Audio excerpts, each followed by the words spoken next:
ಈಗ ನಾವು ಕಲಿಯುಗದಲ್ಲಿದ್ದೇವೆ. ಪ್ರಸ್ತುತ 4ನೇ ಯುಗ. ಹೌದು, ಕಲಿಯುಗ 4ನೇ ಯುಗ. ಇನ್ನು 3 ಯುಗಗಳನ್ನು ನೋಡೋದಾದರೆ, 1ನೇಯದು ಸತ್ಯಯುಗ, 2ನೇಯದು ತ್ರೇತಾಯುಗ, 3ನೇಯದು ದ್ವಾಪರ ಯುಗ. ಮನುಷ್ಯನ ವಯಸ್ಸು ಯುಗಗಳಲ್ಲಿ ಬದಲಾಗುತ್ತೆ. ಅಂದರೆ ಸತ್ಯಯುಗದ ಮನುಷ್ಯರ ವಯಸ್ಸು 1,00,000 ವರ್ಷಗಳು, ತ್ರೇತಾಯುಗದಲ್ಲಿ 10,000 ವರ್ಷಗಳು, ದ್ವಾಪರ ಯುಗದಲ್ಲಿ 1,000 ವರ್ಷಗಳು, ಈಗ ಕಲಿಯುಗದಲ್ಲಿ 100 ವರ್ಷಗಳು.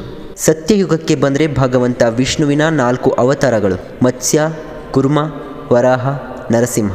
ಈ ಯುಗದಲ್ಲೇ ಹಿರಣ್ಯಕಶಿಪು ಮತ್ತು ಭಕ್ತ ಪ್ರಹ್ಲಾದನ ಕಥೆಗಳನ್ನು ಕಾಣಬಹುದು. ತ್ರೇತಾಯುಗಕ್ಕೆ ಬಂದರೆ ಪವಿತ್ರ ರಾಮಾಯಣ ನಡೆದ ಯುಗವಿದು. ಈ ಯುಗದಲ್ಲಿ ವಾಮನ, ಪರಶುರಾಮ ಮತ್ತು ರಾಮನ ಅವತಾರಗಳನ್ನು ನೋಡಬಹುದು. ದ್ವಾಪರ ಯುಗದಲ್ಲಿ ನೋಡೋದಾದರೆ ಭಗವಂತ ಶ್ರೀಕೃಷ್ಣ ವಿಷ್ಣುವಿನ ಅವತಾರ. ಈ ಯುಗದಲ್ಲಿ ವಿಶ್ವಪ್ರಸಿದ್ಧ ಮಹಾಭಾರತ ನಡೆದಿರೋದು. ನಂತರ ದ್ವಾಪರ ಯುಗದ ಅಂತ್ಯ ಹಾಗೂ ಕಲಿಯುಗದ ಆರಂಭದಲ್ಲಿ ಜನಿಸಿದ ಗೌತಮ ಬುದ್ಧ ಕೂಡ ವಿಷ್ಣುವಿನ ಅವತಾರವೆಂದು ಹೇಳಲಾಗುತ್ತೆ. ಕಲಿಯುಗದ ಅಂತ್ಯಕ್ಕೂ ಕೂಡ ವಿಷ್ಣುವಿನ ಅವತಾರವೇ ಬರಬೇಕು, ಕಲ್ಕಿ ಅನ್ನುವಂತಹ ಅವತಾರವನ್ನು ತಾಳಿ ಅಂತ ಹೇಳಲಾಗುತ್ತೆ.